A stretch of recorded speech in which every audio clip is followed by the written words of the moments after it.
नमस्कार दोस्तों, रतन GS classes में आप सभी का एक बार फिर से तहे दिल से हार्दिक हार्दिक अभिनंदन और स्वागत है। दोस्तों, बिहार पुलिस अवर सेवा आयोग अर्थात बीपीएसएससी के द्वारा जो बिहार दरोगा की परीक्षा आयोजित करवाई गई है उसका हम लोग क्वेश्चन बैंक कर रहे हैं और इसमें हम लोग प्रारंभिक और मुख्य परीक्षा के क्वेश्चन पेपर को देख रहे हैं। दोस्तों, इस पुस्तक के बारे में अब हम लोग ज़्यादा जिक्र नहीं करेंगे क्योंकि ये सब बातें पहले हो चुकी हैं। फिलहाल हम लोग सबसे पहले ये बात कर लेते हैं कि इस पुस्तक में हम लोग किस किस पोस्ट के लिए जो एग्ज़ाम हुआ है उसके क्वेश्चन पेपर को देखने वाले हैं। दोस्तों, पुलिस अवर निरीक्षक अर्थात पुलिस सब इंस्पेक्टर एसआई का जो एग्जामिनेशन किया गया है, एग्जामिनेशन जो करवाया गया है उसके क्वेश्चन पेपर को हम लोग देखेंगे और प्रवर्तन अवर निरीक्षक के क्वेश्चन पेपर को देखेंगे। उसके बाद में उत्पाद अवर निरीक्षक अर्थात एक्साइज सब इंस्पेक्टर से संबंधित जो भी प्रश्न किए गए थे उसके क्वेश्चन बैंक को हम लोग देखेंगे। दोस्तों, अभी तक हम लोगों ने 3 सेट को कवर कर लिया है और इस वीडियो में हम लोग चौथे सेट को कवर करेंगे। दोस्तों, चौथे सेट में जो है वो एक सामान्य हिंदी का पेपर है और जो दूसरा पेपर है वो सामान्य अध्ययन का है। तो हम लोग सामान्य हिंदी को स्किप करके चलेंगे और सबसे पहले सेकंड पेपर को हम लोग देखेंगे जो कि सामान्य अध्ययन से संबंधित है। अर्थात सामान्य अध्ययन से जो भी प्रश्न पूछा गया था बिहार दरोगा पुलिस अवर निरीक्षक का जो री एग्जाम हुआ था 12/7/2017 को, उसके से संबंधित जो भी प्रश्न किए गए थे उसको हम लोग देखने वाले हैं। सबसे पहले हम लोग देखते हैं दोस्तों इसके विषय सूची को। इसके विषय सूची को देखें तो अभी तक हम लोगों ने लगभग 3 सेट को कवर कर लिया है। दोस्तों, इसमें जो पहला सेट है उसको हम लोगों ने कवर किया है, दूसरे सेट को कवर किया है और जो तीसरा सेट का ये सेकंड पेपर है उसको कवर किया है। दोस्तों, इसके बाद हम लोग इस वीडियो में चौथे सेट को देखेंगे जो कि बिहार दरोगा पुलिस अवर निरीक्षक की जो री एग्जाम हुई थी 12/7/2017 ईस्वी को, उसके क्वेश्चन पेपर को देखेंगे। पेपर नंबर सेकेंड अर्थात सामान्य अध्ययन से संबंधित प्रश्न को देखने वाले हैं। तो बिना विलंब किए हुए डायरेक्ट हम लोग चलते हैं प्रश्न की ओर। तो इस तरीके से सेकंड पेपर का सामान्य अध्ययन का जो प्रश्न पत्र है उसका पहला क्वेश्चन कह रहा है, उच्चतम न्यायालय के न्यायाधीश के अवकाश ग्रहण की उम्र क्या है। दोस्तों, उच्चतम न्यायालय के जो न्यायाधीश हैं उसके अवकाश ग्रहण की उम्र की बात करें तो वह दोस्तों 65 वर्ष, ऑप्शन नंबर सी इसका राइट आंसर हो जाएगा 65 वर्ष। दोस्तों, उच्चतम न्यायालय के जो न्यायाधीश हैं उनके न्यायाधीश बनने के लिए न्यूनतम आयु की बात करें तो इसमें कोई न्यूनतम आयु निर्धारित नहीं की गई है। और अनुच्छेद 124(2) के अनुसार बात करें तो अनुच्छेद 124 का खंड 2 के अनुसार एक बार नियुक्त होने के बाद इनके अवकाश ग्रहण करने की आयु सीमा जो है वो 65 वर्ष हो जाती है। यदि वह इससे पहले राष्ट्रपति द्वारा साबित असमर्थता या कदाचार के आधार पर अपने पद से न हटाया जाए तब तक जो उच्चतम न्यायालय के न्यायाधीश हैं वे अपने पद पर बने रहेंगे 65 वर्ष की आयु तक। इसके बाद आगे बढ़ते हैं और देखते हैं दूसरे प्रश्न को जो कि कह रहा है, फरवरी 2017 में मनाए गए विश्व रेडियो दिवस का विषय क्या था। दोस्तों, फरवरी 2017 में जो मनाया गया था विश्व रेडियो दिवस उसका विषय हुआ करता था दोस्तों आप हैं रेडियो, ऑप्शन नंबर डी इसका राइट आंसर हो जाएगा। आप हैं रेडियो इसका थीम रखा गया था। आगे बढ़ते हैं नेक्स्ट क्वेश्चन को देखते हैं। 3 नंबर प्रश्न जो कि कह रहा है, आवर्त सारणी किसने तैयार की थी। दोस्तों, आवर्त सारणी जो है वो मेंडलीव के द्वारा तैयार की गई थी, ऑप्शन नंबर डी इसका राइट आंसर हो जाएगा। दोस्तों, 19वीं शताब्दी के मध्य में डी.आई. मेंडलीव जो कि रूस के हुआ करते हैं उन्होंने ही तत्वों के आवर्त नियम प्रस्तुत किया था और इनके अनुसार यदि तत्वों को उनके बढ़ते हुए परमाणु भारों के क्रम में सजाया जाए तो उनकी एक निश्चित संख्या के बाद लगभग समान गुण वाले तत्व पाए जाएंगे। दोस्तों, मेंडलीव की आवर्त सारणी में उदग्र कतारों को वर्ग जबकि क्षैतिज कतारों को आवर्त कहा गया है। इस तरीके से आगे बढ़ेंगे और देखेंगे 4 नंबर प्रश्न को जो कि कह रहा है, इनमें से कौन भारत के राष्ट्रपति द्वारा नियुक्त नहीं होते हैं। दोस्तों, भारत के राष्ट्रपति के द्वारा उपराष्ट्रपति की नियुक्ति नहीं की जाती है, ऑप्शन नंबर डी इसका राइट आंसर हो जाएगा। दोस्तों, बात करें उपराष्ट्रपति के निर्वाचन के बारे में तो उपराष्ट्रपति के निर्वाचन में राज्यों के विधानमंडल भाग नहीं लेते हैं। दोस्तों, निर्वाचन में संसद के दोनों सदनों के कुल सदस्य भाग लेते हैं और निर्वाचन आनुपातिक प्रतिनिधित्व प्रणाली के अनुसार एकल संक्रमणीय प्रणाली के द्वारा ही होता है। इस तरीके से आगे बढ़ते हैं और देखते हैं 5वें नंबर प्रश्न जो कि कह रहा है, विभिन्न राजनैतिक दलों की स्वीकृति राष्ट्रीय पार्टी अथवा प्रादेशिक पार्टी के रूप में कौन करता है। दोस्तों, विभिन्न राजनीतिक दलों की स्वीकृति राष्ट्रीय पार्टी अथवा प्रादेशिक पार्टी के रूप में किया जाता है दोस्तों चुनाव आयोग के द्वारा, ऑप्शन नंबर बी इसका राइट आंसर हो जाएगा चुनाव आयोग। देखते हैं दोस्तों, जो चुनाव आयोग के बारे में हम लोग बात करें तो दोस्तों राजनीतिक दल का दर्जा हासिल करने के लिए जो आवश्यक शर्तें होती हैं उनमें लोकसभा आम चुनाव अथवा विधानसभा चुनाव में कि नहीं 4 अथवा इससे अधिक राज्यों में कुल डाले गए वैध मतों का 6% प्राप्त करना जरूरी होता है और इसके अलावा किसी एक राज्य या राज्यों से विधानसभा के न्यूनतम 4 सीटें जीतने होते हैं। दोस्तों इसके अलावा यदि बात करें तो लोकसभा में 2% सीटें हों और वह न्यूनतम 3 राज्यों में हासिल की गई हो। इस तरीके से आगे बढ़ते हैं और देखते हैं छठे नंबर प्रश्न को, जो कि कह रहा है बिहार के मुख्यमंत्री अभी कौन है। दोस्तों ये तत्कालिक एग्जाम के समय की क्वेश्चन है, अर्थात 2017 के आंकड़े के अनुसार बिहार के उप मुख्यमंत्री जो हैं वो सुशील कुमार मोदी जी हुआ करते थे। ऑप्शन नंबर बी इसका राइट आंसर होगा। दोस्तों प्रश्न पूछे जाने के समय में ही बिहार के उप मुख्यमंत्री तेजस्वी यादव थे, जबकि 27 जुलाई 2017 से बिहार के उप मुख्यमंत्री सुशील कुमार मोदी जी हो गए थे। इस तरीके से आगे बढ़ते हैं, अगले प्रश्न को देखते हैं। 7 नंबर प्रश्न जो कि कह रहा है जो राज्य नहर सिंचाई पर सर्वाधिक आश्रित होता है वह कौन सा है। दोस्तों उस राज्य की बात करें तो वो राज्य है पंजाब, जो कि नहर सिंचाई पर अधिक आश्रित होता है। ऑप्शन नंबर सी इसका राइट आंसर हो जाएगा। आगे बढ़ते हैं, 8वें नंबर प्रश्न को देखें, जो कि कह रहा है सूफी संत ख्वाजा मोइनुद्दीन चिश्ती का उर्स यहाँ पर मनाया गया। दोस्तों सूफी संत ख्वाजा मोइनुद्दीन चिश्ती जो थे उनके उर्स को मनाया गया था दोस्तों अजमेर शरीफ में। ऑप्शन नंबर सी इसका राइट आंसर हो जाएगा। दोस्तों राजस्थान में अरावली की पहाड़ी से घिरा हुआ अजमेर, जो कि झीलों का नगर भी कहलाता है, वो वहाँ पर दोस्तों अन्ना सागर, फाई सागर तथा पुष्कर सागर यहाँ की प्रमुख झीलें होती हैं और यहाँ शेख मोइनुद्दीन चिश्ती की दरगाह स्थित है और जहाँ पर प्रतिवर्ष उर्स का मेला लगता है। दोस्तों जैनियों का रखवाला मंदिर जो है वो नासिया यहीं पर है। उसके बाद में बात करें दोस्तों तो पुष्कर के समीप ही ब्रह्मा जी का एकमात्र प्राचीन मंदिर भी है और इस प्रकार से अजमेर हिंदू एवं मुसलमानों का तीर्थ स्थल भी है। इस तरीके से आगे बढ़ते हैं और देखते हैं 9वें नंबर प्रश्न, जो कि कह रहा है भारत के सुदूर पूर्व में जो देश सर्वाधिक लंबी सीमा बनाता है वह देश कौन सा है। दोस्तों भारत के सुदूर पूर्व में जो देश सर्वाधिक लंबी सीमा बनाता है वो देश है दोस्तों म्यांमार। ऑप्शन नंबर बी इसका राइट आंसर हो जाएगा। आगे बढ़ते हैं, नेक्स्ट क्वेश्चन जो कि 10 नंबर प्रश्न कह रहा है स्लेट रूपांतरित रूप है। दोस्तों स्लेट जो है वो सैल का रूपांतरित रूप है। ऑप्शन नंबर ए इसका राइट आंसर होगा। आगे बढ़ते हैं, नेक्स्ट क्वेश्चन को देखते हैं। 11 नंबर प्रश्न कह रहा है सिंधु नदी की लंबाई उतनी ही है जितनी ब्रह्मपुत्र नदी की है, यह लंबाई कितनी है। दोस्तों इसका राइट आंसर हो जाएगा 2900 किलोमीटर। ऑप्शन नंबर बी इसका सही आंसर होगा। बात करें दोस्तों सिंधु नदी की कुल लंबाई की, तो सिंधु नदी की कुल लंबाई है 2880 किलोमीटर और इसके फैलाव क्षेत्र की बात करें तो इसका फैलाव क्षेत्र जो है वो 11,65,000 वर्ग किलोमीटर है, जिसका 3,21,290 वर्ग किलोमीटर भारत में है और इसका मात्र 20% पानी निकास ही प्रयोग हो पाता है दोस्तों, जो पाकिस्तान से समझौता के तहत है। इसके बाद बात करें दोस्तों ब्रह्मपुत्र नदी की कुल लंबाई की, तो वो 2900 किलोमीटर है, जो कि सिंधु नदी की लंबाई के लगभग बराबर है। इस तरीके से आगे बढ़ते हैं, नेक्स्ट क्वेश्चन की देखते हैं दोस्तों। 12 नंबर प्रश्न जो कि कह रहा है भारतीय संविधान के अनुसार राज्य का कार्यकारी अध्यक्ष कौन होता है।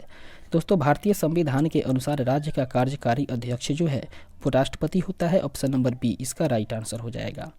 प्रश्न में राज्य शब्द का प्रयोग किया गया है दोस्तों, और यहाँ राज्य शब्द के प्रयोग से एक राष्ट्र का बोध होता है, अर्थात जो राज्य शब्द का प्रयोग किया गया है वो उचित नहीं है।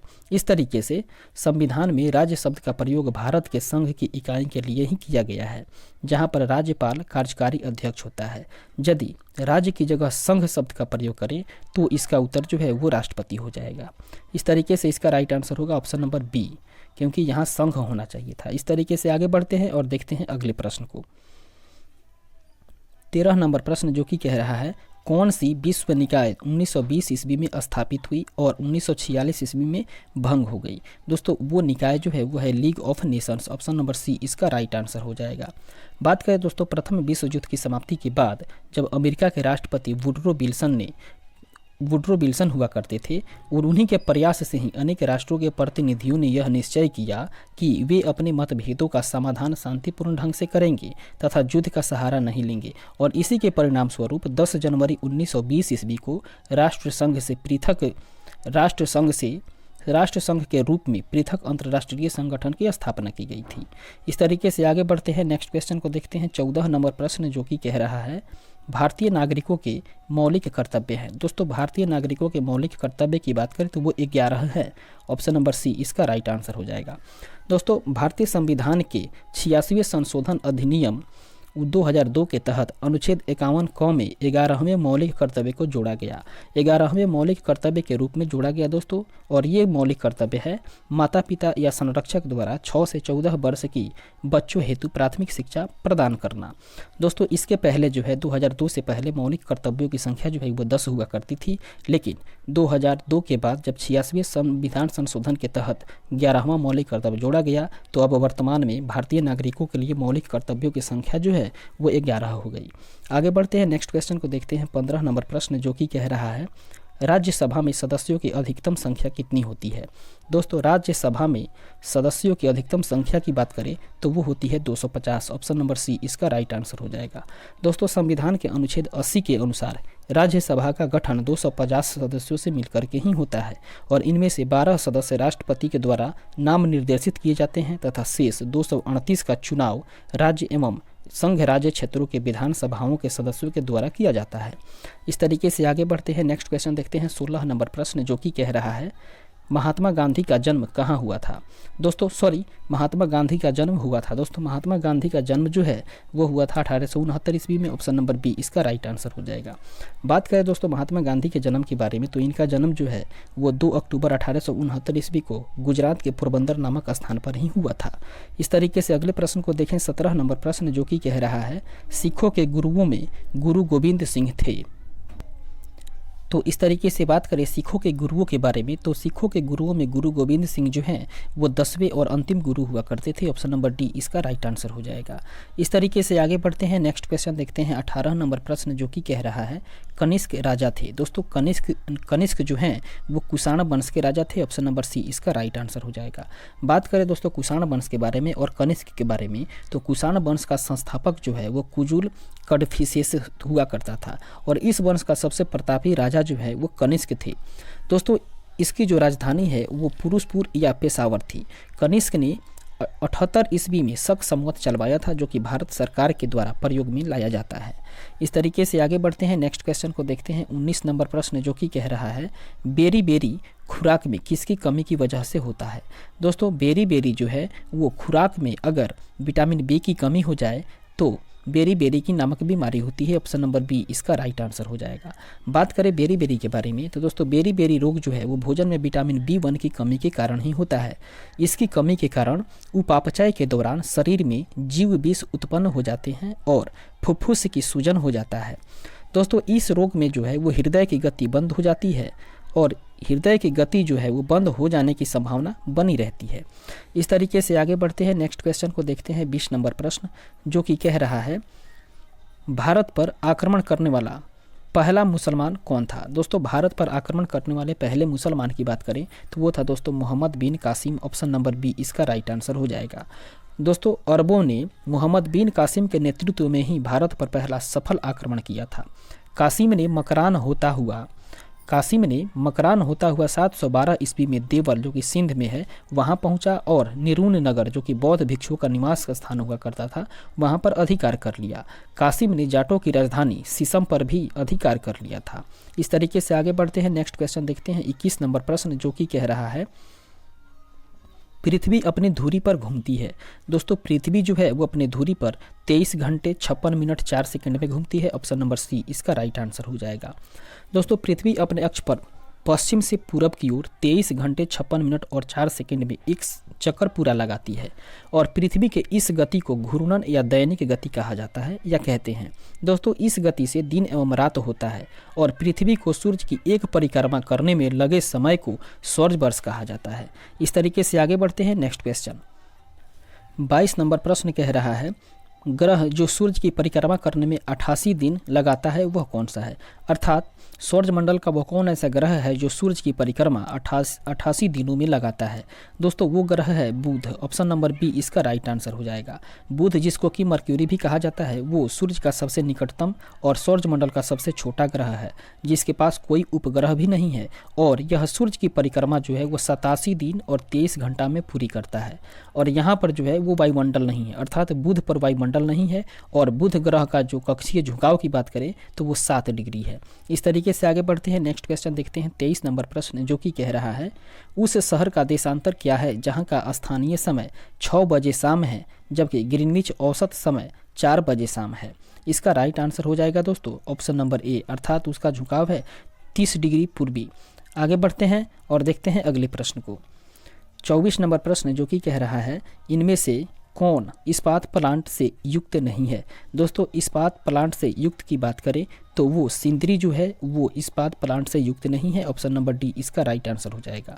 दोस्तों झारखंड राज्य में स्थित है सिंदरी, और जो कि ये सिंदरी जो है वो खाद्य के कारखाने के लिए विख्यात है, ये इस्पात प्लांट के लिए विख्यात नहीं है। ऑप्शन नंबर डी इसका राइट आंसर होगा।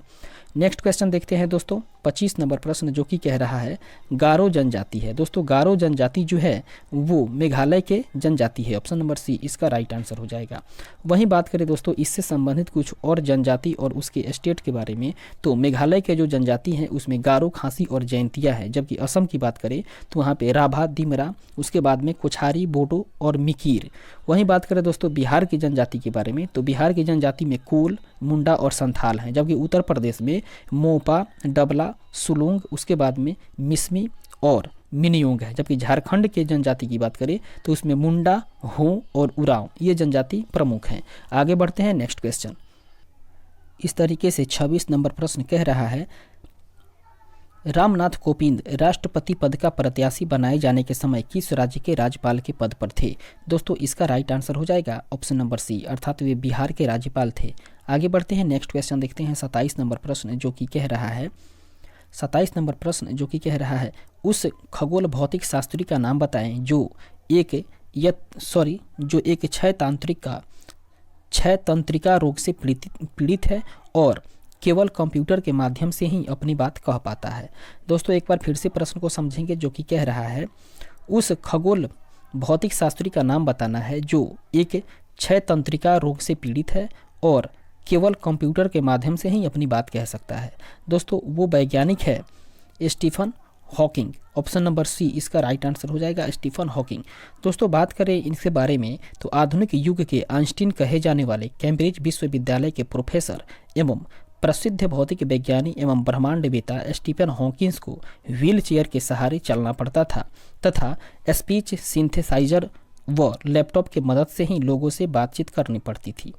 दोस्तों स्पीच सिंथेसाइजर की सहायता से ही 17 जनवरी 2000 ईस्वी को नई दिल्ली में predicting the future from astrology to black holes विषय पर उन्होंने आइंस्टीन स्मारक व्याख्यान दिया था।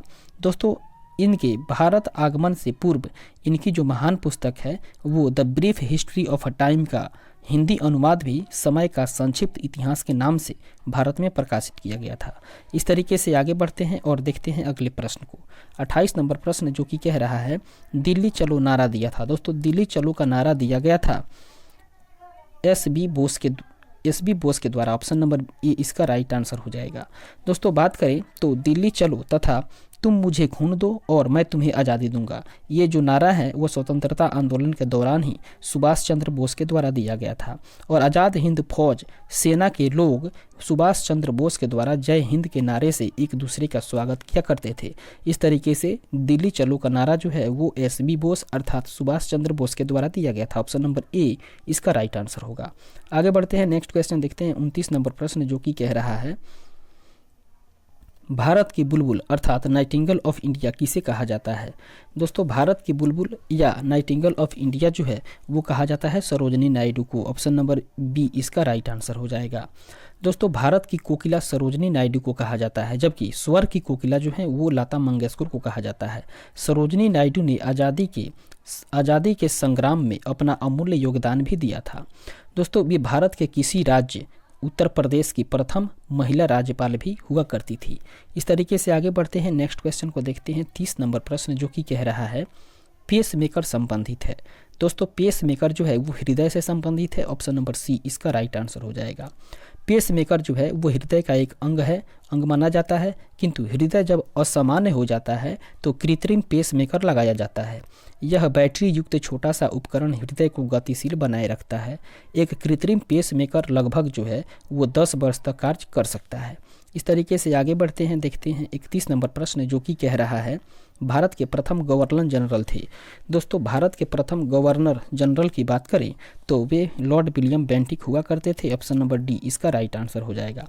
वहीं बात करें दोस्तों वारेन हेस्टिंग्स के बारे में, तो वारेन हेस्टिंग्स जो है वो बंगाल के प्रथम गवर्नर जनरल हुआ करते थे और अनौपचारिक रूप से वो भारत के भी हुआ करते थे, परंतु भारत के प्रथम गवर्नर जनरल जो है वो औपचारिक रूप से विलियम बेंटिक को बनाया गया था। इस तरीके से आगे बढ़ते हैं, नेक्स्ट क्वेश्चन 32 नंबर प्रश्न कह रहा है भारत के सर्वोदय नेता लोकनायक जयप्रकाश नारायण का जीवन काल निम्नलिखित में से क्या है।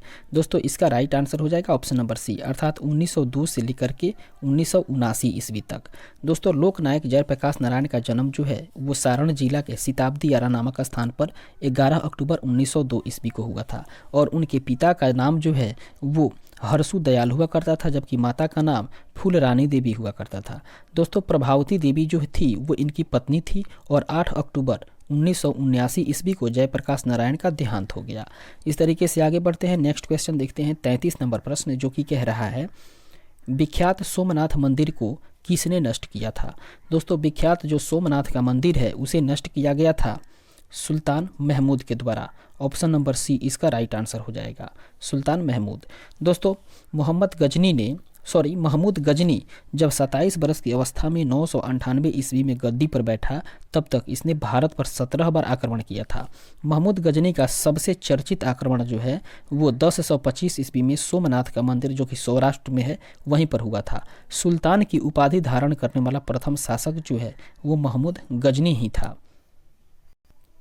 इस तरीके से आगे बढ़ते हैं, नेक्स्ट क्वेश्चन को देखते हैं 34 नंबर प्रश्न जो कि कह रहा है हर्षवर्धन के साम्राज्य के समय जो चीनी पर्यटक भारत आया था वो कौन था। दोस्तों उसका नाम हुआ करता था वेनसांग। ऑप्शन नंबर बी इसका राइट आंसर हो जाएगा। दोस्तों वेनसांग जो है वो 629 ईस्वी में चीन से भारत हर्षवर्धन के शासनकाल में ही आया था। भारत में 15 वर्ष तक वो रुका था और नालंदा विश्वविद्यालय में अध्ययन किया था और इसके बाद में बौद्ध ग्रंथों को एकत्रित करके 645 ईस्वी में वापस चीन लौट गया था। दोस्तों इसका भ्रमण जो वृत्तांत जो है वो सी यू की नाम से प्रसिद्ध है, जिसमें 138 देशों का विवरण मिलता है। वेनसांग के अध्ययन के समय नालंदा विश्वविद्यालय के कुलपति जो थे वे आचार्य शीलभद्र हुआ करते थे। इस तरीके से आगे बढ़ेंगे, नेक्स्ट क्वेश्चन को देखते हैं 35 नंबर प्रश्न जो कि कह रहा है भारत में राष्ट्रीय आय लेखा किसके द्वारा प्रकाशित की जाती हैं। दोस्तों भारत में राष्ट्रीय आय लेखा जो है वो प्रकाशित किया जाता है केंद्रीय सांख्यिकीय संगठन के द्वारा। ऑप्शन नंबर डी इसका राइट आंसर हो जाएगा। भारत में सांख्यिकीय विभाग के अंतर्गत केंद्रीय सांख्यिकीय संगठन अर्थात CSO राष्ट्रीय आय के आकलन के लिए उत्तरदायी होता है। दोस्तों इस कार्य में राष्ट्रीय प्रतिदर्श सर्वेक्षण संगठन केंद्रीय सांख्यिकीय संगठन की सहायता करता है। भारत में राष्ट्रीय आय के आंकड़े वित्तीय वर्ष 1 अप्रैल से लेकर के 31 मार्च तक पर आधारित होता है। इस तरीके से आगे बढ़ते हैं, नेक्स्ट क्वेश्चन को देखते हैं प्रश्न नंबर 36 जो कि कह रहा है किस यौगिक का अणु संहति 40 है। दोस्तों किस यौगिक का अणु संहति जो है वो 40 है, इसका राइट आंसर हो जाएगा NaOH। ऑप्शन नंबर बी इसका सही आंसर होगा। इस तरीके से आगे बढ़ते हैं और देखते हैं 37 नंबर प्रश्न जो कि कह रहा है कितने अणु 1 मोल के बराबर होते हैं। दोस्तों 1 मोल की बात करें तो 6.023 × 10⁻23 जो है वो 1 मोल के बराबर होता है। ऑप्शन नंबर ए इसका राइट आंसर हो जाएगा। बात करें दोस्तों मोल के बारे में तो 1 मोल का मान जो है वो 6.022 × 10⁻23 होता है और कार्बन के 12 ग्राम या 1 मोल में 6.022 × 10⁻23 परमाणु है। दोस्तों 6.022 × 10⁻23 को एवोगाड्रो संख्या भी कहा जाता है। मोल संख्या एवं द्रव्यमान जो है मोल जो है वो संख्या एवं द्रव्यमान दोनों का प्रतीक है और सन 1967 ईस्वी में मोल को इकाई के रूप में स्वीकार किया गया था। इस तरीके से आगे बढ़ते हैं, नेक्स्ट क्वेश्चन को देखते हैं 38 नंबर प्रश्न जो कि कह रहा है प्लास्टर ऑफ पेरिस है। दोस्तों निम्नलिखित में से प्लास्टर ऑफ पेरिस की बात करें तो वो है CaSO4 का whole twice into half H2O। Option number B इसका राइट आंसर हो जाएगा। CaSO4 का होल ट्वाइस इंटू 1/2 H2O अर्थात हाफ H2O। इस तरीके से आगे बढ़ेंगे और नेक्स्ट क्वेश्चन को देखेंगे प्रश्न नंबर 39 जो कि कह रहा है विद्युत अपघटनी प्रक्रिया से कौन सा तत्व नहीं प्राप्त होता है। दोस्तों विद्युत अपघटनी प्रक्रिया से बात करें तो दोस्तों लोहा जो है वो तत्व प्राप्त नहीं होता है, ऑप्शन नंबर डी इसका राइट आंसर हो जाएगा। आगे बढ़ते हैं, नेक्स्ट क्वेश्चन को देखते हैं। 40 नंबर प्रश्न जो कि कह रहा है विश्व बैंक का दूसरा नाम क्या है। दोस्तों विश्व बैंक के दूसरे नाम की बात करें तो वो है IBRD, ऑप्शन नंबर सी इसका राइट आंसर हो जाएगा, IBRD। दोस्तों IBRD बात करें तो पुनर्निर्माण एवं विकास के लिए अंतर्राष्ट्रीय बैंक जो है वो international bank for reconstruction and development को विश्व बैंक के नाम से जाना जाता है और इसकी स्थापना जो है वो ब्रेटन वुड्स समझौते के तहत ही 1945 ईस्वी में अंतर्राष्ट्रीय मुद्रा कोष के साथ ही की गई थी। आगे बढ़ते हैं और देखते हैं अगले प्रश्न को। 41 नंबर प्रश्न जो कि कह रहा है खाने का सोडा है। दोस्तों खाने की सोडा की बात करें तो वो है sodium bicarbonate, option number D इसका राइट आंसर हो जाएगा, सोडियम बाइकार्बोनेट। इस तरीके से आगे बढ़ते हैं और देखते हैं अगले प्रश्न को। 42 नंबर प्रश्न कह रहा है बिल्डिंग के लिए किस मिश्रण का उपयोग किया जाता है। दोस्तों बिल्डिंग के लिए बात करें मिश्रण का तो बिल्डिंग के लिए जो है वो आयरन ऑक्साइड और एल्यूमिनियम के मिश्रण का उपयोग किया जाता है, ऑप्शन नंबर ए इसका राइट आंसर हो जाएगा। दोस्तों आयरन ऑक्साइड तथा एल्यूमिनियम को 3:1 के अनुपात में मिलाने से बने मिश्रण का प्रयोग जो है वो वेल्डिंग के लिए किया जाता है। ऑक्सीजन तथा एसीटिलीन गैस के मिश्रण से भी वेल्डिंग के प्रयोग में लाया जाता है। इस तरीके से आगे बढ़ते हैं और देखते हैं अगले प्रश्न को। 43 नंबर प्रश्न जो कि कह रहा है सोडियम क्लोराइड में उपस्थित कौन सी अशुद्धता नमी सोखता है। दोस्तों इसका राइट आंसर हो जाएगा magnesium chloride, option number B इसका सही आंसर होगा, मैग्नीशियम क्लोराइड। आगे बढ़ते हैं और देखते हैं अगले प्रश्न को। प्रश्न नंबर 44 जो कि कह रहा है फास्फोरस का कौन सा अयस्क नहीं है। दोस्तों फास्फोरस के अयस्क की बात करें तो वो ग्रेनाइट नहीं है, ऑप्शन नंबर डी इसका राइट आंसर हो जाएगा। फास्फोरस जो है वो नाइट्रोजन का अनुरूप है और यह एक अभिक्रियाशील तत्व है। इसी कारण फास्फोरस प्रकृति में मुक्तावस्था में नहीं पाया जाता है। इसका संकेत जो है वो पी परमाणु संख्या 15 है, इसका संकेत पी है, परमाणु संख्या 15 है और परमाणु भार की बात करें तो वो 31 है।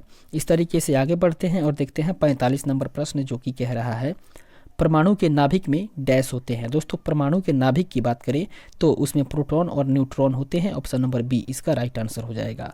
दोस्तों बात करें तो परमाणु जो है परमाणु के केंद्र में नाभिक रहता है जिसमें प्रोटॉन और न्यूट्रॉन उपस्थित होते हैं। परमाणु के नाभिक के चारों ओर वृत्ताकार पथ पर इलेक्ट्रॉन जो है वो चक्कर लगाते रहता है और इन्हीं पथों को कक्षा या सेल कहा जाता है। दोस्तों इलेक्ट्रॉन पर जो है वो इकाई ऋण आवेश जो है इकाई ऋण आवेश तथा प्रोटॉन की बात करें तो उस पर इकाई धन आवेश रहता है और न्यूट्रॉन जो है वो आवेशहीन रहता है अर्थात वो न्यूट्रल होता है। इस तरीके से आगे बढ़ते हैं और देखते हैं अगले प्रश्न को। प्रश्न नंबर 46 जो है वो कह रहा है आँख के किस भाग पर वस्तु का प्रतिबिंब बनती है। दोस्तों वस्तु की प्रतिबिंब बनने की बात करें तो वो आँख की रेटिना पर बनता है, ऑप्शन नंबर सी इसका राइट आंसर हो जाएगा। दोस्तों स्पष्ट दर्शन की न्यूनतम दूरी की बात करें तो 25 सेंटीमीटर होती है और विभिन्न परिस्थितियों में वस्तु का प्रतिबिंब रेटिना पर बनता है।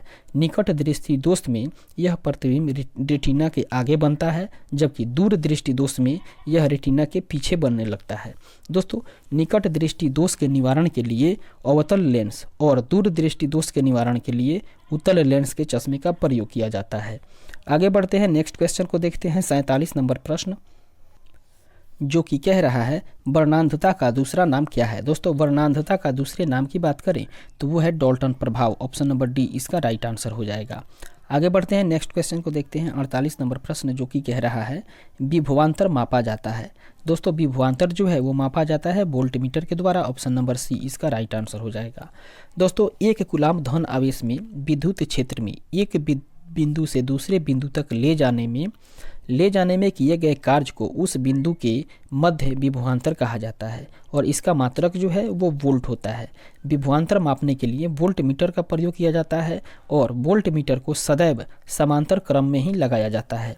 इस तरीके से आगे बढ़ते हैं, नेक्स्ट क्वेश्चन को देखते हैं। 49 नंबर प्रश्न जो कि कह रहा है कौन सा उपकरण विद्युत ऊर्जा को यांत्रिक ऊर्जा में बदलती है।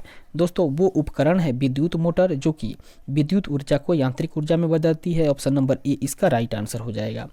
वहीं बात करें दोस्तों यांत्रिक ऊर्जा को विद्युत ऊर्जा में बदलने वाली उपकरण की, तो वो डायनेमो है जो यांत्रिक ऊर्जा को विद्युत ऊर्जा में बदलती है। वहीं बात करें दोस्तों यांत्रिक ऊर्जा को ध्वनि ऊर्जा में बदलने वाला सितार होता है, जबकि ध्वनि ऊर्जा को विद्युत ऊर्जा में जो है वो माइक्रोफोन बदलता है। इस तरीके से आगे बढ़ेंगे। नेक्स्ट क्वेश्चन को देखते हैं। 50 नंबर प्रश्न जो कि कह रहा है सूर्य से आती हुई पराबैंगनी किरणों से कौन हमें बचाती है।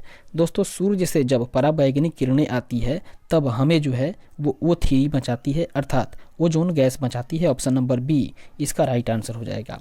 दोस्तों ओजोन गैस जिसका रासायनिक सूत्र होता है O3, जो सूर्य से आने वाली पराबैंगनी किरणों को अवशोषित कर लेती है और पृथ्वी को सुरक्षा करती है, इसलिए पृथ्वी की सुरक्षा कवच भी कहा जाता है ओजोन गैस को।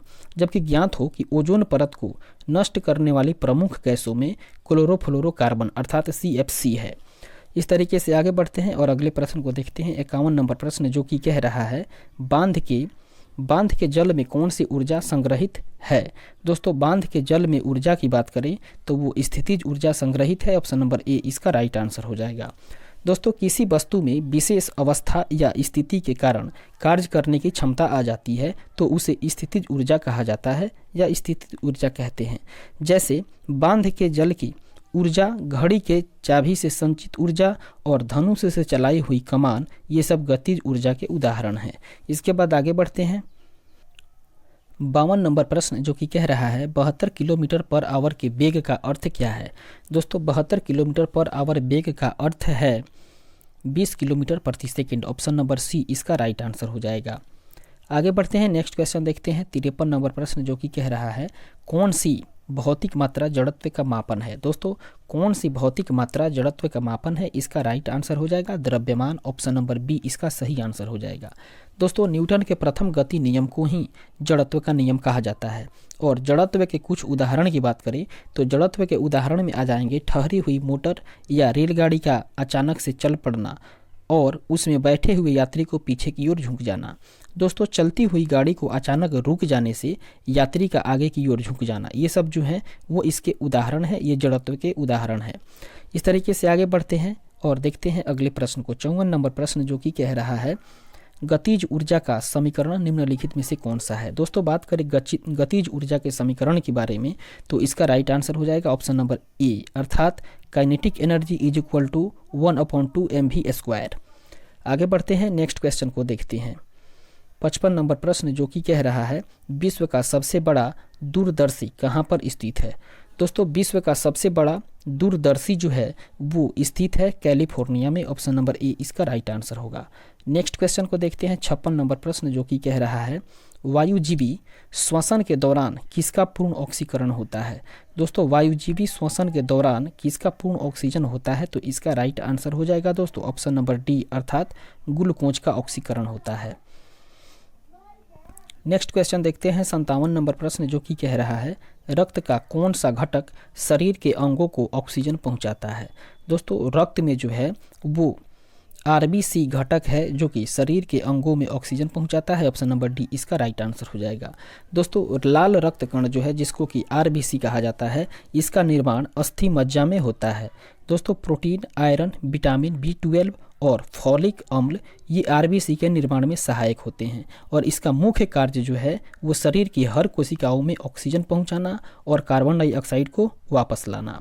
इस तरीके से नेक्स्ट क्वेश्चन को देखते हैं। 58 नंबर प्रश्न जो कि कह रहा है रासायनिक तत्वों के दूसरे तत्वों से योग करने की क्षमता का पता लगाया जाता है।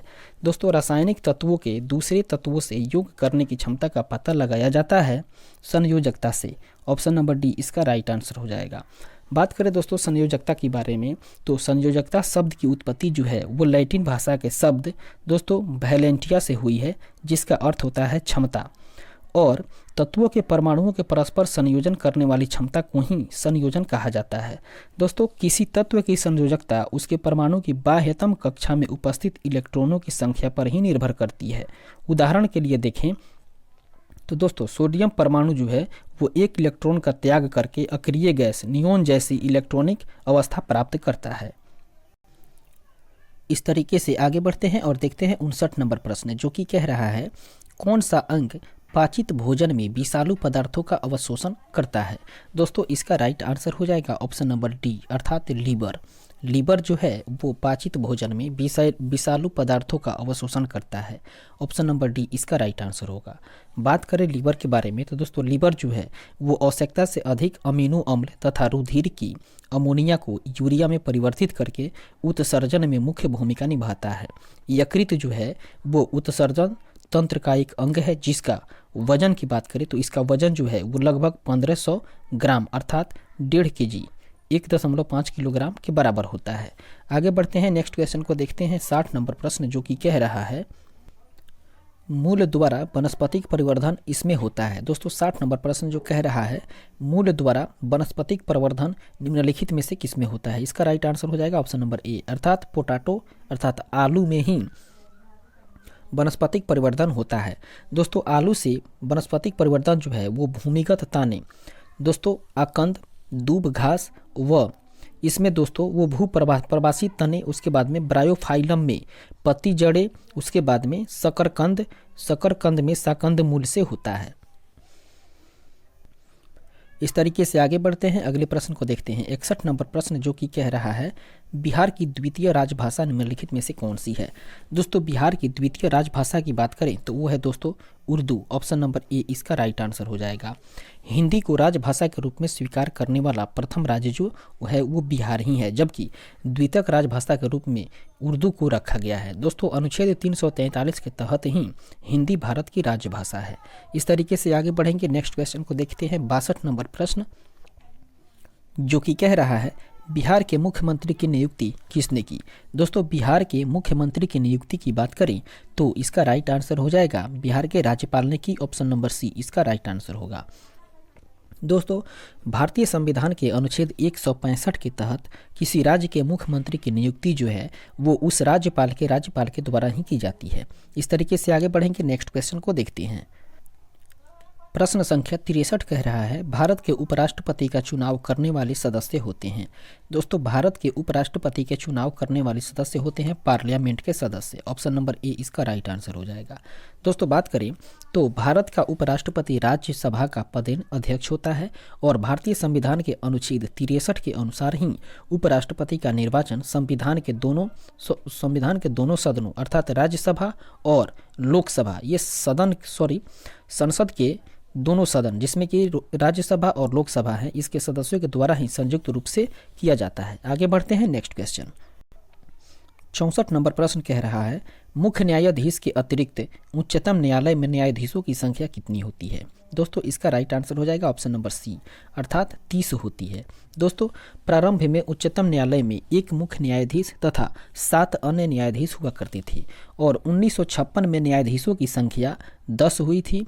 दोस्तों उसके बाद में 1960 ईस्वी में 13 हुई थी, 1977 में 17 हुई थी, जबकि 1986 ईस्वी में इसमें 25 तक की वृद्धि कर दी गई थी। लेकिन वर्तमान समय में उच्चतम न्यायालय में एक मुख्य न्यायाधीश और 30 अन्य न्यायाधीश कुल मिलाकर के 31 न्यायाधीश हुए हैं। इस तरीके से आगे बढ़ते हैं, नेक्स्ट क्वेश्चन को देखते हैं। 65 नंबर प्रश्न जो कि कह रहा है भारत है एक। दोस्तों भारत जो है वो एक धर्मनिरपेक्ष राष्ट्र है। ऑप्शन नंबर ए इसका राइट आंसर हो जाएगा। दोस्तों भारतीय संविधान की प्रस्तावना में 42वें संविधान संशोधन 1976 के तहत समाजवादी पंथ निरपेक्ष तथा राष्ट्र की अखंडता को शामिल किया गया। प्रस्तावना को संविधान की कुंजी भी कहा जाता है। आगे बढ़ते हैं, नेक्स्ट क्वेश्चन देखते हैं। 66 नंबर प्रश्न जो कि कह रहा है पुराने लिच्छवी राज्य की राजधानी थी। दोस्तों पुराने लिच्छवी राज्य की राजधानी की बात करें तो वो वैशाली हुआ करती थी। ऑप्शन नंबर सी इसका राइट आंसर होगा। दोस्तों बुद्ध काल के सबसे बड़े तथा शक्तिशाली राज्य के रूप में वैशाली के लिच्छवी गणराज्य की स्थापना सूर्य वंश के संस्थापक इक्ष्वाकु के पुत्र विशाल ने की थी। दोस्तों कालांतर में बज्जी महासंघ की राजधानी वैशाली जो कि बसाड़ थी वहां बनाई गई थी और जिसकी सीमा जो है वो वर्तमान में वैशाली और मुजफ्फरपुर जिले तक फैली हुई थी। इस तरीके से आगे बढ़ते हैं, नेक्स्ट क्वेश्चन देखते हैं। 67 नंबर प्रश्न जो कि कह रहा है जो सदस्य लोकसभा के अध्यक्ष का चुनाव करते हैं वे होते हैं। दोस्तों जो सदस्य लोकसभा के अध्यक्ष का चुनाव करते हैं वे होते हैं दोस्तों लोकसभा के ऑप्शन नंबर डी इसका राइट आंसर हो जाएगा। अर्थात भारतीय संविधान के अनुच्छेद 93 के अनुसार लोकसभा स्वयं ही अपने सदस्यों में से एक अध्यक्ष और एक उपाध्यक्ष का निर्वाचन करेगा। दोस्तों, अध्यक्ष उपाध्यक्ष को तथा उपाध्यक्ष अध्यक्ष को त्यागपत्र दे सकता है। इस तरीके से आगे बढ़ते हैं और देखते हैं अगले प्रश्न को। 68 नंबर प्रश्न कह रहा है, भारत के राष्ट्रपति जिन सदस्यों द्वारा चुने जाते हैं वे होते हैं। दोस्तों, भारत के राष्ट्रपति जिन सदस्यों के द्वारा चुने जाते हैं वे होते हैं दोस्तों पार्लियामेंट एवं राज्यों के विधानसभाओं के सदस्य। ऑप्शन नंबर सी इसका राइट आंसर होगा।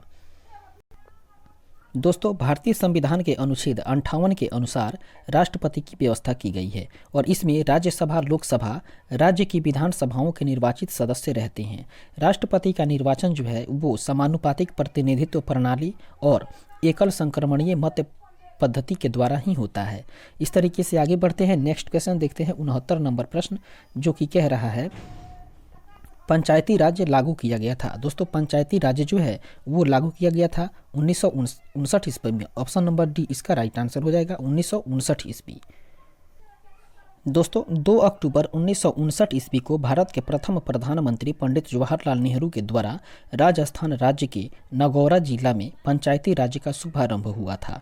दोस्तों, पंचायती राज्य 37वां संविधान संशोधन से संबंधित है और इसके द्वारा संविधान के भाग 9 अनुच्छेद 243 तथा अनुसूची 11 का प्रावधान है। इस तरीके से आगे बढ़ते हैं। नेक्स्ट क्वेश्चन देखते हैं 70 नंबर प्रश्न, जो कि कह रहा है, उपचुनाव कराया जाता है। दोस्तों, उपचुनाव जो है वो कभी भी नहीं कराया जाता है। ऑप्शन नंबर डी इसका राइट आंसर हो जाएगा। अर्थात उपचुनाव जो है वो कभी भी करवाया जा सकता है। इस तरीके से इसका सही आंसर होगा ऑप्शन नंबर डी। दोस्तों, बात करें उपचुनाव के बारे में तो उपचुनाव जो है वो मुख्य चुनाव के बाद होने वाला चुनाव होता है, जो मुख्य चुनाव न होने की स्थिति में कभी भी करवाया जा सकता है। चुनाव जिसमें कि लोकसभा, विधानसभा या राष्ट्रपति का चुनाव जो है वो चुनाव से संबंधित मुख्यतः प्रत्येक 5 वर्ष में करवाया जाता है ये चुनाव। इस तरीके से आगे बढ़ते हैं और नेक्स्ट क्वेश्चन को देखते हैं। 71 नंबर प्रश्न, जो कि कह रहा है, सिंधु घाटी सभ्यता के लोग पूजा करते थे। दोस्तों, सिंधु घाटी सभ्यता के लोग जो हैं वो पशुपति की पूजा किया करते थे। ऑप्शन नंबर सी इसका राइट आंसर हो जाएगा। दोस्तों, सिंधु घाटी सभ्यता के जितने भी लोग हुआ करते थे वे पशुपति का बहुत सम्मान करते थे और उनका पूजा किया करते थे।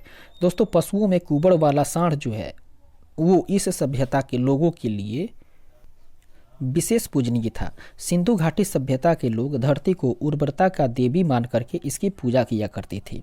इस तरीके से आगे बढ़ेंगे और अगले प्रश्न को देखते हैं। 72 नंबर प्रश्न, जो कि कह रहा है, त्रिपिटक धार्मिक ग्रंथ है। दोस्तों, त्रिपिटक जो है वो बौद्धों के धार्मिक ग्रंथ है। ऑप्शन नंबर डी इसका राइट आंसर हो जाएगा। दोस्तों, बौद्ध साहित्य में 3 पिटक थे, जिसमें कि सूत पिटक, अभिधम्म पिटक और विनय पिटक है। दोस्तों, सूत पिटक जो है इसमें बुद्ध के धार्मिक विचारों और वचनों का संग्रह किया गया है, जबकि अभिधम्म पिटक में बौद्ध संघ के नियमों का उल्लेख मिलता है और विनय पिटक में बौद्ध दर्शन का विवेचना किया गया है। आगे बढ़ते हैं, अगले प्रश्न को देखते हैं।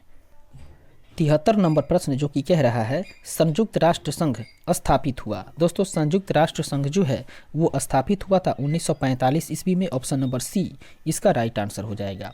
दोस्तों, संयुक्त राष्ट्र संघ की स्थापना जो है वो 24 अक्टूबर 1945 ईस्वी को हुई थी और ब्रिटेन, फ्रांस, अमेरिका, रूस तथा चीन ये 5 देश जो हैं वो इसके अस्थायी सदस्य हुआ करते थे। और इसकी मुख्यालय की बात करें तो संयुक्त राष्ट्र संघ की मुख्यालय जो है वो न्यूयॉर्क में है।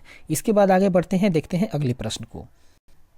74 नंबर प्रश्न कह रहा है, केंद्र सरकार द्वारा 30 मई 2017 ईस्वी को कितने रुपये का नोट जारी करने की घोषणा की गई थी। दोस्तों, इसका सही आंसर हो जाएगा ऑप्शन नंबर ए, अर्थात 1 रुपये की नोट की। आगे बढ़ते हैं, अगले प्रश्न को देखते हैं।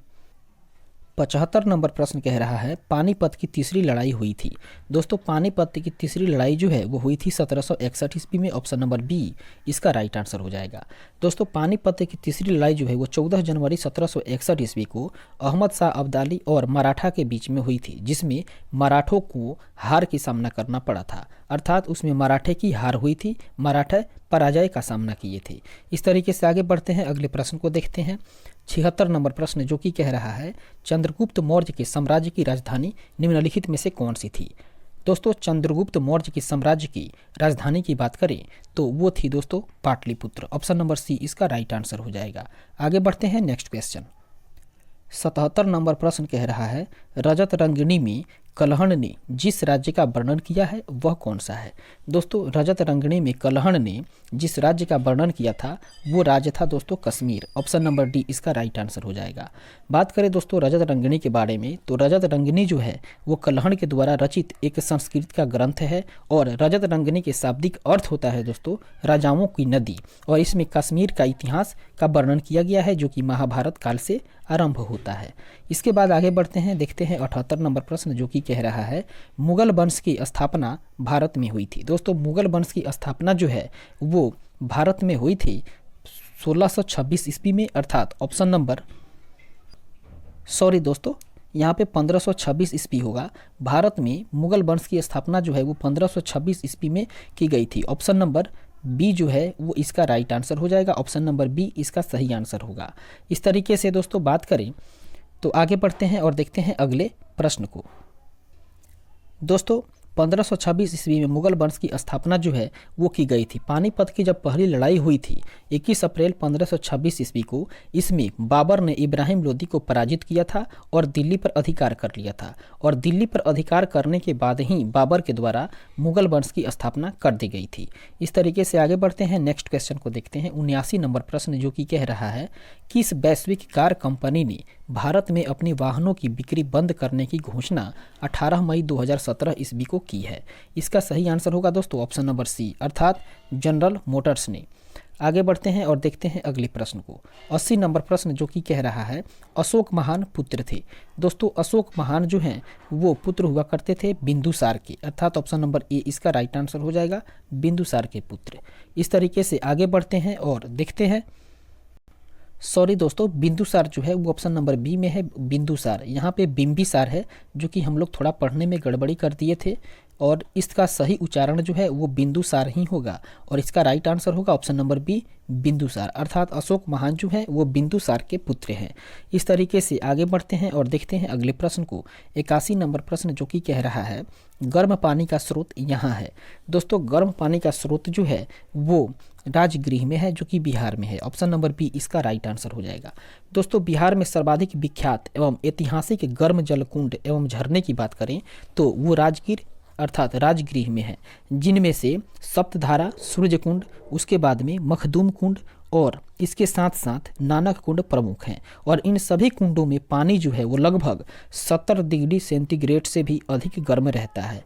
राजगीर का प्रमुख गर्म जल कुंड जो है वो ब्रह्म कुंड है, जिसमें कि 7 मीटर चौकोर स्थान में लगभग 1 मीटर की गहराई में स्वच्छ गर्म जल धारा प्रवाहित होती है, और इसका तापमान जो है वो 87 डिग्री सेंटीग्रेड तक होता है। इस तरीके से आगे बढ़ते हैं और देखते हैं 82 नंबर प्रश्न जो कि कह रहा है, मध्य प्रदेश के नेपा नगर में क्या है। दोस्तों मध्य प्रदेश के नेपा नगर की बात करें तो उसमें न्यूज प्रिंटिंग फैक्ट्री है। ऑप्शन नंबर बी इसका राइट आंसर हो जाएगा।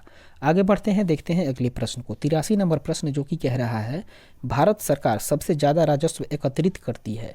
दोस्तों भारत सरकार जो है वो सबसे ज़्यादा राजस्व की एकत्रित करती है किस चीज़ से दोस्तों, तो वो करती है आबकारी कर से। ऑप्शन नंबर डी इसका राइट आंसर हो जाएगा, आबकारी कर। इस तरीके से आगे बढ़ते हैं और देखते हैं अगले प्रश्न को। 84 नंबर प्रश्न जो कि कह रहा है, नाबार्ड नाम है। दोस्तों नाबार्ड जो है वो नाम क्या चीज़ का है, तो नाबार्ड का नाम है दोस्तों कृषि की सहायता के लिए विशिष्ट बैंक का, अर्थात कृषि की सहायता के लिए जो विशिष्ट बैंक है उसी का नाम है नाबार्ड। ऑप्शन नंबर सी इसका राइट आंसर हो जाएगा। वहीं बात करें दोस्तों नाबार्ड का फुल फॉर्म के बारे में, तो नाबार्ड का पूर्ण रूप होता है national bank for agriculture and rural development. इस तरीके से आगे बढ़ते हैं और देखते हैं 85 नंबर प्रश्न जो कि कह रहा है, भारत में कुल सिल्क वस्त्रों का लगभग 50% उत्पादन करने वाला राज्य निम्नलिखित में से कौन सा है। दोस्तों इसका राइट आंसर होगा ऑप्शन नंबर डी, अर्थात वो कर्नाटक राज्य है जो वस्त्रों का लगभग 50% उत्पादन करने वाला राज्य है, अर्थात वो सिल्क वस्त्र का उत्पादन करने वाला राज्य है। इस तरीके से आगे बढ़ते हैं और देखते हैं अगले प्रश्न को। दोस्तों 86 नंबर प्रश्न जो है वो कह रहा है, समुदाय के स्वास्थ्य का पता चलता है। दोस्तों समुदाय के स्वास्थ्य का पता चलता है किस चीज़ से, तो दोस्तों मृत्यु दर से ही पता चलता है कि समुदाय कितना स्वस्थ है। ऑप्शन नंबर सी इसका राइट आंसर होगा। इस तरीके से आगे बढ़ते हैं नेक्स्ट क्वेश्चन। 87 नंबर प्रश्न कह रहा है मॉर्निंग स्टार किसे कहा जाता है। दोस्तों मॉर्निंग स्टार कहा जाता है शुक्र ग्रह को। ऑप्शन नंबर बी इसका राइट आंसर हो जाएगा। सबसे चमकीला ग्रह होने के कारण ही शुक्र ग्रह को मॉर्निंग स्टार और इवनिंग स्टार भी कहा जाता है। अर्थात शुक्र ग्रह को मॉर्निंग स्टार भी कहा जाता है और इवनिंग स्टार भी कहा जाता है। इस तरीके से आगे बढ़ते हैं और देखते हैं 88 नंबर प्रश्न को, जो कि कह रहा है 8 मार्च को मनाया जाता है। दोस्तों 8 मार्च को मनाया जाता है विश्व महिला दिवस के रूप में। ऑप्शन नंबर डी इसका राइट आंसर हो जाएगा। वहीं बात करें दोस्तों, विश्व पर्यावरण दिवस मनाया जाता है 5 जून को, जबकि 14 नवंबर को बाल दिवस के रूप में मनाया जाता है। वहीं 22 अप्रैल को मनाया जाता है पृथ्वी दिवस, जबकि विश्व स्वास्थ्य दिवस की बात करें तो वो 7 अप्रैल को मनाया जाता है। इस तरीके से आगे बढ़ते हैं, अगले प्रश्न को देखते हैं। 89 नंबर प्रश्न जो कि कह रहा है जब कोई वस्तु पानी में डुबाई जाती है तो उसके भार में कमी के बराबर होती है। दोस्तों उसके भार में कमी जो है वो उसके द्वारा हटाए गए द्रव्य की मात्रा के बराबर होती है। ऑप्शन नंबर सी इसका राइट आंसर हो जाएगा। और ये सिद्धांत जो बताता है दोस्तों वो आर्किमिडीज का सिद्धांत के तहत ही होता है। और आर्किमिडीज का सिद्धांत कहता है कि जब किसी ठोस वस्तु को किसी द्रव में अंशतः या पूर्णतः डुबाई जाती है तो उसके भार में प्रत्यक्ष रूप से कमी आती है, जो कमी उस ठोस के द्वारा हटाए गए द्रव्य की मात्रा के बराबर होती है। इस तरीके से आगे बढ़ते हैं और देखते हैं अगले प्रश्न को। 90 नंबर प्रश्न जो कि कह रहा है टीआरपी का अर्थ है। दोस्तों टीआरपी का अर्थ जो है वो है television rating point. Option number D इसका राइट आंसर हो जाएगा, टेलीविजन रेटिंग पॉइंट। आगे बढ़ते हैं और देखते हैं अगले प्रश्न को। 91 नंबर प्रश्न जो कि कह रहा है रक्त का कौन सा अवयव शरीर की मांसपेशियों में ऑक्सीजन एकत्रित करता है। इसका सही आंसर होगा दोस्तों हीमोग्लोबिन। ऑप्शन नंबर बी इसका राइट आंसर हो जाएगा। दोस्तों बात करें लाल रक्त कोशिकाओं के बारे में तो लाल रक्त कण जो है अर्थात आरबीसी में हीमोग्लोबिन होता है, जिसमें हीम नामक रंजक होता है, जिसके कारण रक्त का रंग जो है वो लाल हो जाता है। और ग्लोबिन जो है वो लौह युक्त प्रोटीन होता है। अर्थात ग्लोबिन जो है वो लौह युक्त प्रोटीन होता है जो कि ऑक्सीजन एवं कार्बन डाइऑक्साइड के संयोग करने की क्षमता रखता है। दोस्तों आरबीसी का मुख्य कार्य जो है वो शरीर की हर कोशिकाओं में ऑक्सीजन पहुंचाना और CO2 को वापस लाना होता है। इस तरीके से आगे बढ़ते हैं, नेक्स्ट क्वेश्चन देखते हैं। 92 नंबर प्रश्न जो कि कह रहा है कौन सा उद्भिद दूसरे वृक्षों की टहनियों पर वृद्धि करता है। इसका सही आंसर होगा दोस्तों आर्किड। ऑप्शन नंबर ए इसका राइट आंसर हो जाएगा।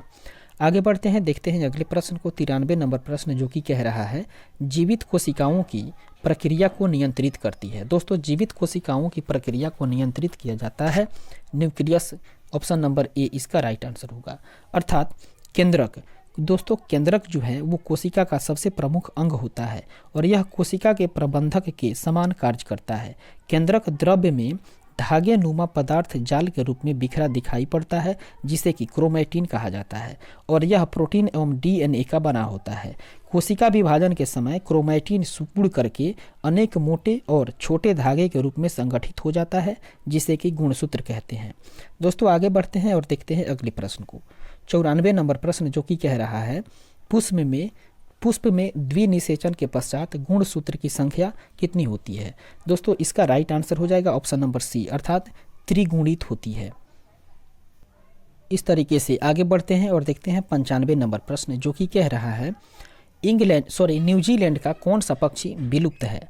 दोस्तों बात करें न्यूजीलैंड के पक्षी के बारे में जो कि विलुप्त अवस्था में है, वो है दोस्तों मोआ। ऑप्शन नंबर सी इसका राइट आंसर हो जाएगा मोआ। दोस्तों बात करें मोआ के बारे में तो एथोरोनिस मैक्सिसस जो है वो न्यूजीलैंड में विलुप्त पक्षी मोआ की प्रजाति का बताया गया है। मोआ उड़ने में असमर्थ पक्षियों की प्रजाति से था, जैसे कि कीबी, ईमू और शुतुरमुर्ग। कीबी जो है वो न्यूजीलैंड का राष्ट्रीय पक्षी है। इस तरीके से आगे बढ़ते हैं, देखते हैं 96 नंबर प्रश्न जो कि कह रहा है प्राणी कोशिका में कौन सी कोशिकांग कभी भी नहीं पाई जाती है। इसका राइट आंसर होगा दोस्तों सेल भित्ति। ऑप्शन नंबर सी इसका सही आंसर हो जाएगा। अर्थात कोशिका भित्ति केवल पादप कोशिकाओं में पाया जाता है। यह सेलुलोज का बना होता है। जीवाणु का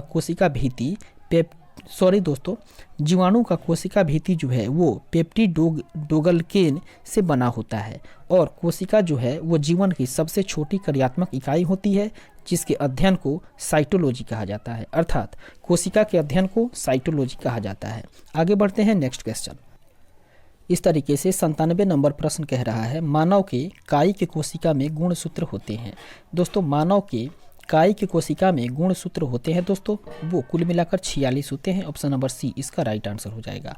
दोस्तों प्रत्येक जाति के जीवधारियों में सभी कोशिकाओं के केंद्रक में गुणसूत्र की संख्या जो है वो निश्चित होती है।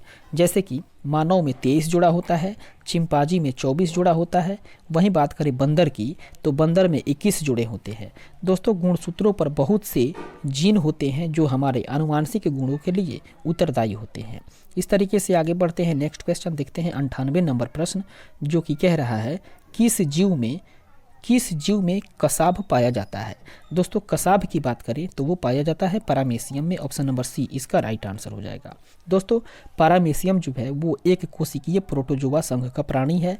प्रोटोजोआ जीव द्रव्य में एक या अनेक केंद्रक पाए जाते हैं।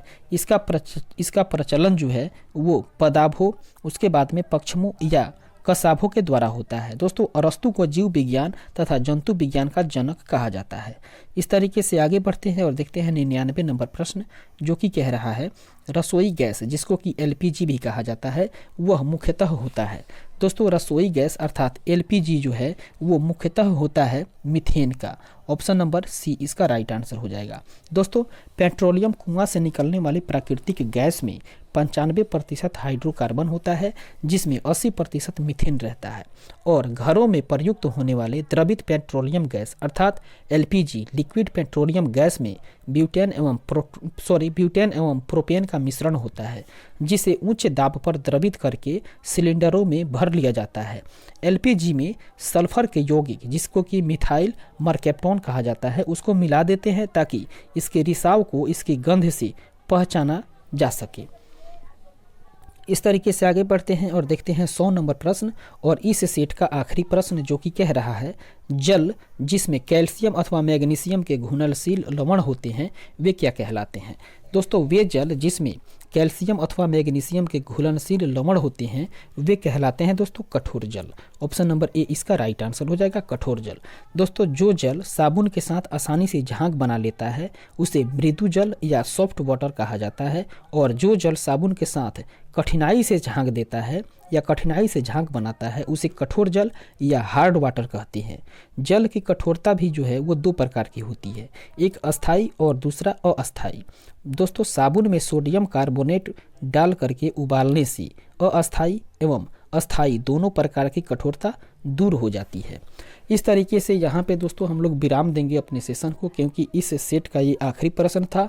और यहाँ पे दोस्तों हम लोग फिनिश करते हैं इस वीडियो में कुल मिलाकर चौथे सेट को, जो कि 12/7/2017 में पूछा गया था बिहार दरोगा पुलिस अवर निरीक्षक के प्रश्न पत्र में, जो कि री एग्जाम हुआ था। उसके द्वितीय प्रश्न पत्र को हम लोगों ने देखा है, सामान्य अध्ययन से संबंधित प्रश्न पत्र को। और फिर हम लोग मिलेंगे किसी अगले वीडियो में एक और नए सेशन के साथ। तब तक के लिए धन्यवाद दोस्तों, जय हिंद।